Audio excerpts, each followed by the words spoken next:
태평양을 건너가 보신 적이 있으십니까? 저는 군대에 있을 때 1976년도에 미국 독립 200주년 기념식에 우리 부대가 이제 선택이 돼가지고 군함을 타고 태평양을 건너가 본 적이 있어요. 가도 끝이 없고요. 날이 새고 또 새고 또 새도 끝이 없는 검푸른 바다인데요. 나중에는 질 정도더라고요. 이야, 태평양 말로만 듣고 지도에서만 봤는데 엄청나게 크더라고요. 여러분, 이와 같이 커다란 대양이 하루아침에 이루어졌을까요? 아닌 거 아시죠? 처음에는 산 위에서 졸졸졸졸 흘러내리는 이런 개울물들이 모여지고 이래서 시냇물이 되고요. 시냇물들이 모여져서 강이 되고 강과 강들이 모여져서 바다가 되고요. 바다와 바다들이 모여져서 커다란 대양이 되는 것입니다. 다시 말하면 하루아침에 큰 것이 이루어지는 것이 아니라는 것, 작은 것들이 모아져서 마침내 큰 것이 이루어진다는 것이죠. 그러므로 오늘 우리가 인생길을 걸어가고 신앙의 길을 걸어갈 때도 큰 것을 이루는 거 좋은 것이고 귀한 것이고 필요하지만 하루아침에 되어지는 것이 아니라는 거예요. 그러므로 작은 것을 소중하게 여기고 작은 것을 귀하게 여기고 작은 것을 우리가 마음을 다하여 우리가 열심을 다하여 최선을 다하는 이런 자세가 우리에게 꼭 있어야 되겠다라고 하는 것입니다. 저는 여러분들에게 오늘 말씀드리고자 하는 것이 뭐냐면 큰 것만 아름다운 것이 아니라 작은 것도 아름답다라는 거예요. 여러분 한번 따라하겠습니까? 작은 것도 아름답다. 작은 것도 소중하다. 그렇습니다. 간혹 보면요, 어떤 사람들은 큰 일은 벅차서 못하고요, 조그마한 일은 시시해서 못하는 사람들이 있는데요, 세상에서 가장 한심한 사람들이 있다면 바로 그런 사람들인 거예요. 그래서 예수님은 성경에 작은 일의 소중함, 작은 일로 섬기는 자들을 통한 하나님의 위대하신 일들, 작은 것, 작은 일을 중요하게 인정하시는 이런 말씀들이 성경에 많이 나와 있습니다. 누가복음 16장 10절에 보니까 지극히 작은 것에 충성된 자는 큰 것에도 충성되고 지극히 작은 것에 불의한 자는 큰 것에도 불의하니라. 다시 말하면 작은 것을 소중히 여길 줄 아는 자가 되어야 된다. 그래야지 이 사람이 큰 일도 할 수 있는, 큰 것을 이룰 수도 있는 사람이 될 수 있음을 말씀하는 거예요.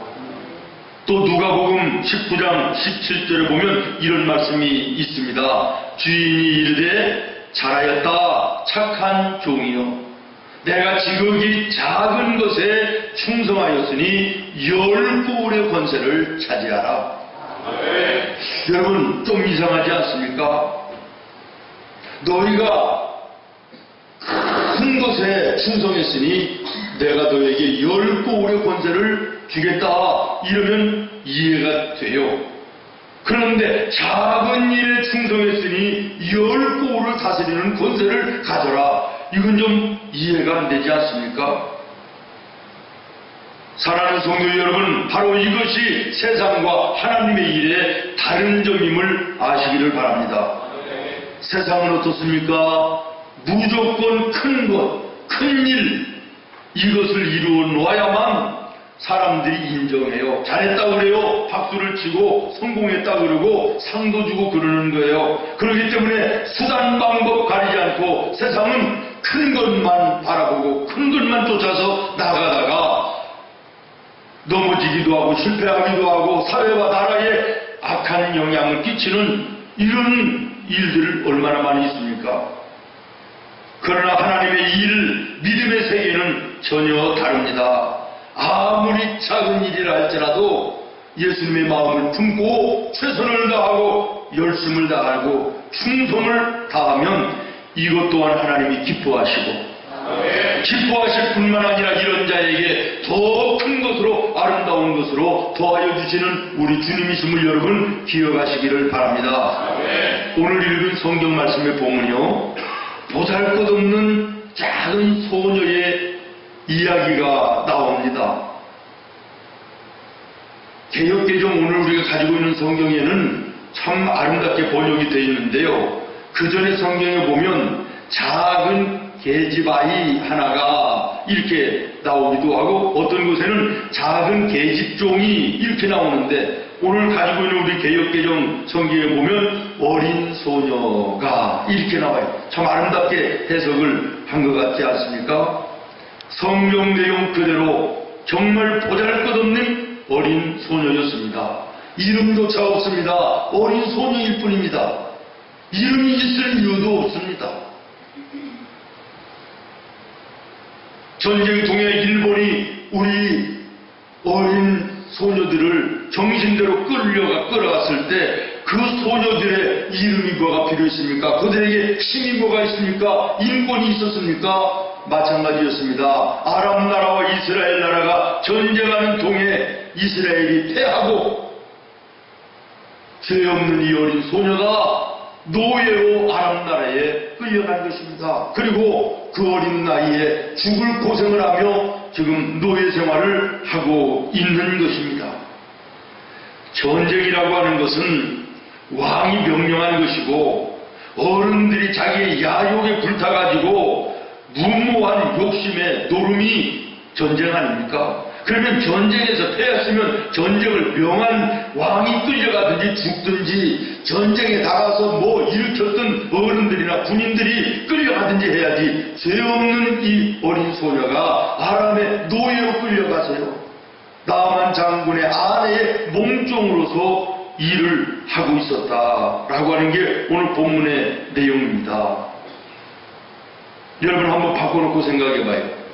여러분이 만약에 이 어린 소녀였다면 아람 나라 왕이나 나만 이뻤겠어요? 자기 나라 왕 존경스럽겠습니까? 아마 증오스러웠을 거예요. 나를 노예로 끌어왔고 나를 노예로 부리고 내가 오늘 고생하게 일하는 이 아람 나라 왕, 그 우리의 주인 나만의 아내 전부 다 증오의 대상이었을 거예요. 자기 나라 이스라엘 왕도 아마 미웠을 거예요. 힘이 없어 나라를 빼앗기고 나를 끌려오게 했다니 그러면서 아마 증오했을지도 모르겠어요. 그런데 여러분 오늘 성경에 나오는 이 어린 소녀의 모습을 보십시오. 1절에 자기가 섬기는 나만 장군의 나만 장군이 병이 들어요. 그 병도 다른 병이 아니라 고칠 수 없는, 지금도 어려운 병이지만 그 당시에는 천벌로 여기던 치료의 방법이 없어 죽는 문둥병에 걸리는 거예요. 그랬더니 3절 보십시오. 이 소녀가 뭐라고 얘기했죠? 그의 여주인에게 이르되 우리 주인이 나만, 병들은 문둥병들은 나만 장군이 그런 말이에요. 사마리아, 우리나라 이스라엘의 사마리아에 계신 선지자 엘리사 앞에 계셨으면 좋겠나이다. 거기 가면 하나님의 종을 통하여 고칠 수도 있다는 것이에요. 자기를 끌고 갔고 노예를 삼아 부리는 주인이 병들었다? 이 어린 소녀와 무슨 관계가 있어요? 관계가 없어요. 오히려 마음에 참 고소하다, 잘됐다, 시원하다 이렇게 얘기할 수도 생각할 수도 있는 상황 아닙니까? 그럼에도 불구하고 3절 보십시오. 이 어린 소녀는 그 주인의 병듦이 죽어야 되는 그것이 너무나도 마음이 아픈 거예요. 그래서 살 수 있는 방법을 지금 얘기해주고 있는 거예요. 거두절미하고 마침내 이 말을 듣고 나만 장군이 이스라엘에 가서 사마리아에 있는 엘리사 선지자를 만나고 요단강에 7번 씻고 깨끗하게 죽을 병에서 나음을 받고 돌아오는 이런 역사가 오늘 말씀의 내용인 것입니다. 할렐루야. 여러분, 이 이야기가요, 그 순간으로 볼 때는 한 작은 소녀의 보잘것없는 작은 선행 하나인 것 같지만, 그러나 긴 안목에서 볼 때에는 이것이 작은 일이 아니었다는 거예요. 엄청난 열매를 가져왔다는 것을 여러분 주목하시기를 바랍니다. 첫 번째는요, 이웃을 구했다는 거예요. 아멘. 이 소녀는 나아만 장군 아내의 몸종이라 그랬어요. 이방인이었습니다. 적군이었습니다. 자기를 지금 노예로 부리는 주인입니다. 그러나 이 주인이 병들었다는 소리를 듣고 자기가 모시는 여주인이 늘 얼굴에 근심이 가득하고 한숨 쉬는 그 모습을 보면서 연민의 정이 생겼다는 거예요. 사랑하는 마음이 생겼다는 거예요. 어떻게 하면 우리 주인이 나을 수 있을까를 생각하면서 하나님을 생각하고 자기 나라의 하나님의 사람 주의 종 선지자 엘리사를 떠올리는 거예요. 사랑하는 성도 여러분, 이 소녀에게 있어 원수도 그는 이웃으로 삼았습니다. 오늘 우리가 이 소녀를 통하여 배워야 될, 우리가 깨달아야 될 것이 바로 이것입니다. 원수임에도 불구하고 이웃으로 섬기는 이런 마음이 하나님의 마음이요, 예수님의 마음이요, 구원받은 우리 성도들의 마음이 될 줄로 믿습니다. 여러분, 여러분의 이웃은 어디까지입니까? 옆에 있는 분들만 이웃입니까? 옆집, 앞집, 뒷집에 사는 분만 이웃입니까? 나에게 잘해주는 사람만 이웃입니까? 아닙니다. 우리 예수 믿는 성도들은 예수를 모르는 세상 사람들과는 이웃의 범위가 좀 달라야 되지 않겠습니까? 아니, 달라야 됩니다. 달라야 됩니다. 왜 그렇습니까? 예수님께서 그렇게 말씀하셨기 때문에 그렇습니다. 내 이웃을 내 몸과 같이 사랑하라 그러면서 원수까지도 사랑하라 그러시잖아요. 다시 말하면 원수까지도 너의 이웃으로 알고 섬기라는 거예요. 그러면서 선한 사마리아 사람의 비유를 통하여 너희가 관계가 전혀 없고 알지도 못하는 사람이 어려움을 당하면 이웃으로 생각하고 도와주라는 거예요. 이웃으로 대해주라는 거예요. 믿습니까? 여러분의 이웃은 어디까지입니까? 나에게만 잘해주는 사람만 이웃입니까?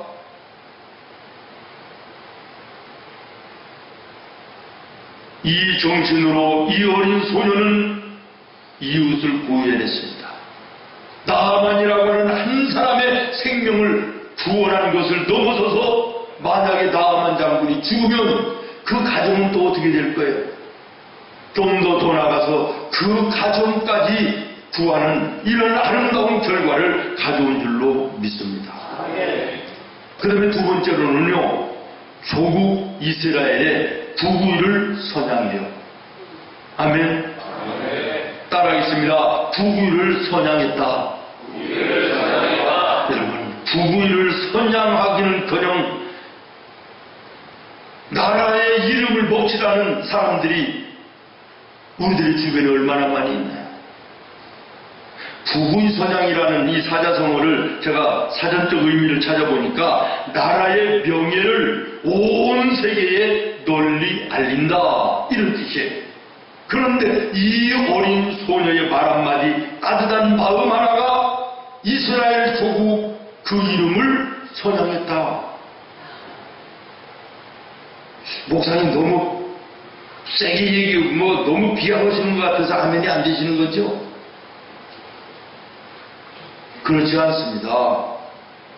그렇지 않습니다. 나만 한 가정을 살린 것으로 끝나는 것이 아닙니다. 1절 말씀을 보십시오. 이 나아만이 어떤 사람인가를 말합니다. 아람 나라 왕의 가장 크게 여기고 존귀하게 여기는 장군이 나아만이었다는 거예요.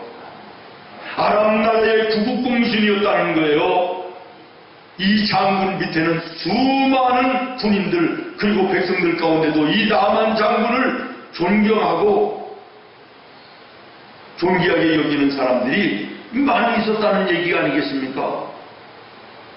그런데 이 장군이 병들었다. 그것도 죽을 나병에 걸렸다.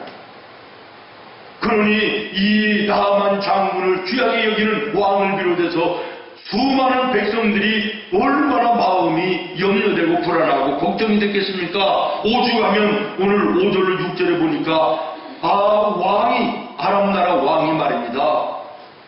친서를 써서 이스라엘 왕에게 좀 우리 나만 장군을 고쳐달라고 친필로 편지를 써서 보내요.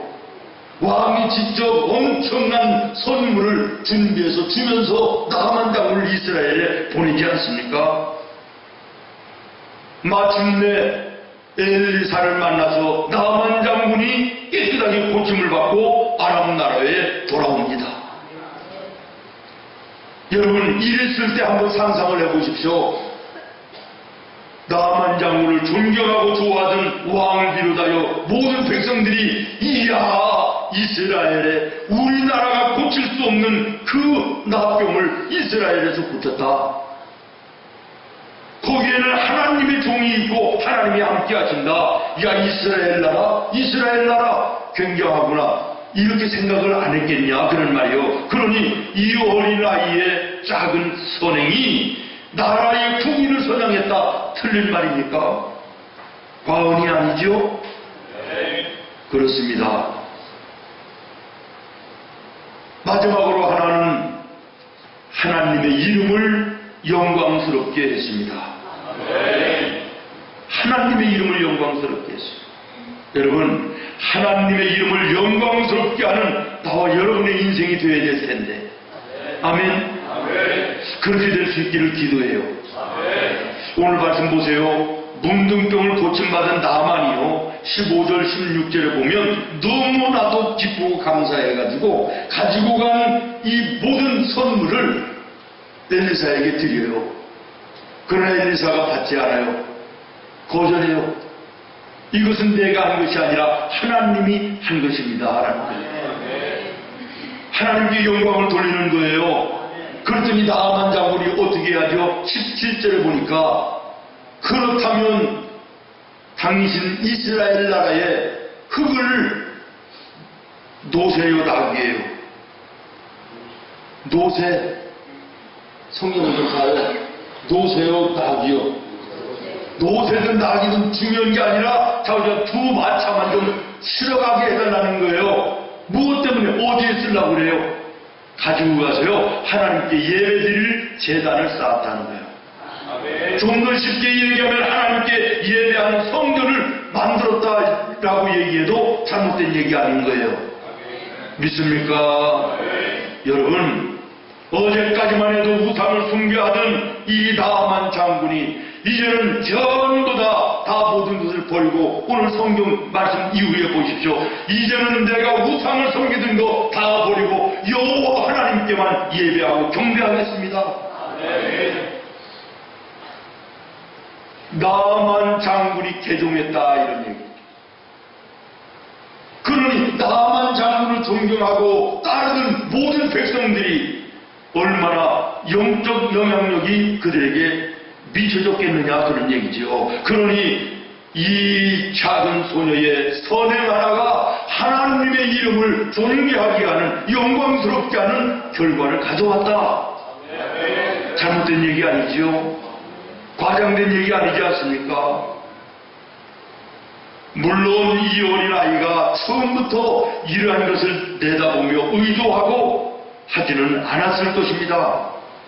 그러나 그러기 때문에 이것이 중요한 것이고 은혜가 되는 것은 왜 그러냐면 보잘 것 없고 내놓을 것 없고 너무나도 부족하고 평범한 우리라고 할지라도 얼마든지 이 어린 소녀와 같은 일을 할 수가 있고, 나를 인하여서도 이 땅 위에 하나님의 위대한 일을 이룰 수 있다고 하는 이런 은혜가 되지 않습니까? 네. 도전이 되는 말씀이 아닙니까? 네. 특별한 사람만 이웃을 구원해내는 이런 일을 하는 것이 아닙니다. 인천에서 아시안게임에 금메달을 따는 것만이 구의를 선양하는 것이 아닙니다. 국회에서 애국을 입에 달고 사는 그분들만 나라를 선양하는 것이 아닙니다. 하나님을 이름을 존귀하게 하는 것이 어떤 굉장한 믿음이 있는 사람만이 하는 것이 아닌 것이에요.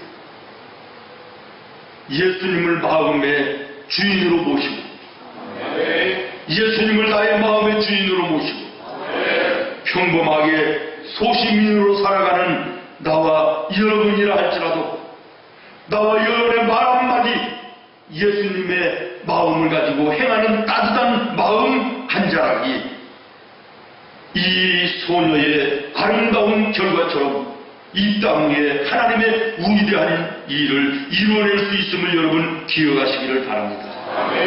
오늘 나와 여러분이 기도하며 작은 예물을 드려 모아진 귀한 헌금으로요, 오늘 우리 생문의 교회가 제가 세보니까 7나라의 귀한 선교를 감당하고 있습니다.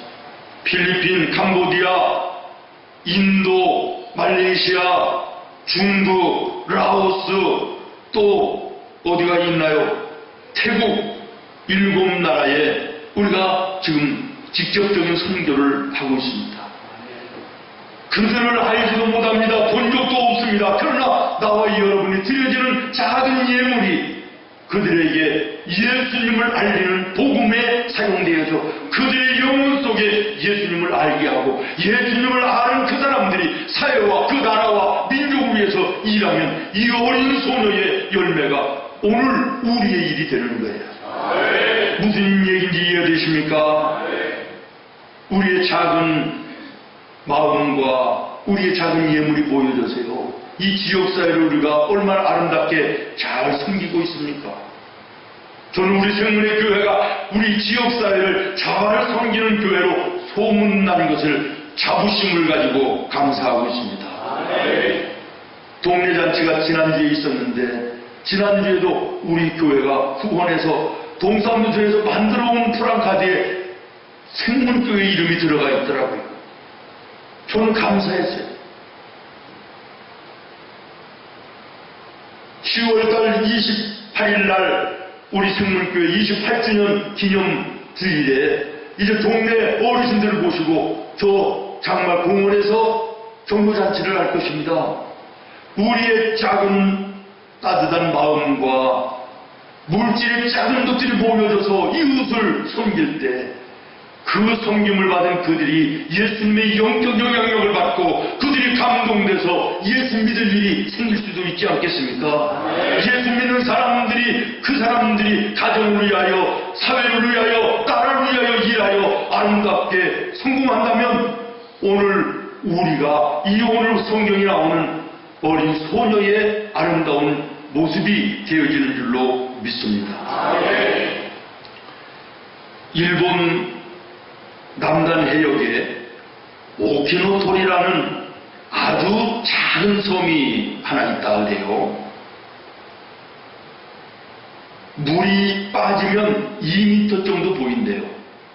물이 철렁 들어오면 30cm만 보인대요. 그러니 이게 섬이라고 얘기하기는 어렵고요. 산호초 사이에 돌멩이들이 이렇게 모여져서 이렇게 이루어진 것인데 가로가 2m고요. 세로가 5m. 이건 섬이라고 얘기하기 어려운 그런 돌덩이들이라는 거예요. 그런데 이 보잘것없는 작은 돌덩이 하나 놓고요, 일본과 중국이 지금도 피 튀기는 영토 분쟁을 계속하고 있습니다. 일본은 이 섬이요, 파도에 무너지면 어떻게 될까, 가라앉으면 어떻게 될까 싶어가지고요, 거기다 지금은 시멘트를 갖다 붙이고 기둥을 세워가지고 제법 크게 만들어 놨다 그래요. 그런데 이것은 중국에서 볼 때는 이게 안 된다 그래가지고 늘 싸우는 거예요. 여러분 왜 그렇습니까? 언뜻 보면 작고 초라한 돌덩이에 불과합니다. 그러나 그것이 국가의 영토로 인정이 되면 엄청난 권리가 주어진다는 거예요. 사방 40만 킬로의 이 영토가 되어지면서요, 그 밑에 있는 묻혀있는 석유, 가스, 광물자원, 수자원, 어류 모든 것들이 자기 나라 것이 되는 거예요.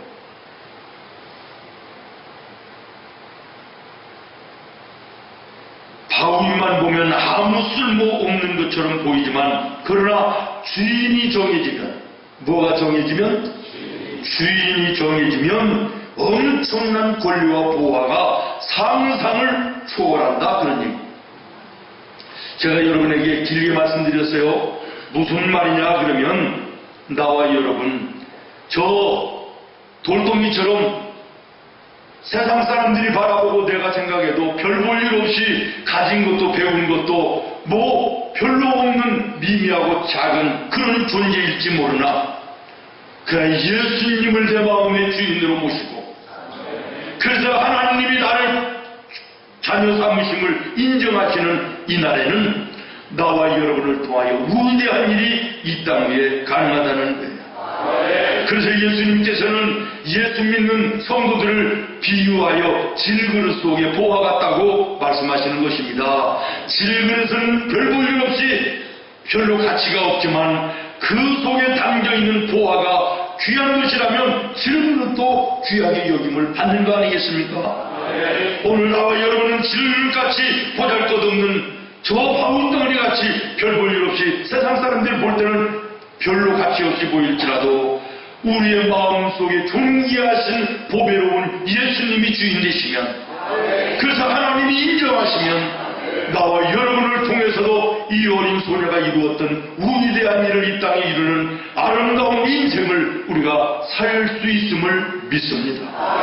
여러분의 마음의 주인이 아직도 여전히 세상이요 내 자신이 아닌가를 오늘 말씀 앞에 돌아보며 내 마음속에 보배로우신 예수님 주인으로 모시고 남은 인생 속에 하나님의 위대하신 일을 이 땅에 이루는 나와 여러분의 삶이 되기를 예수님의 이름으로 축원합니다. 기도하겠습니다. 하나님,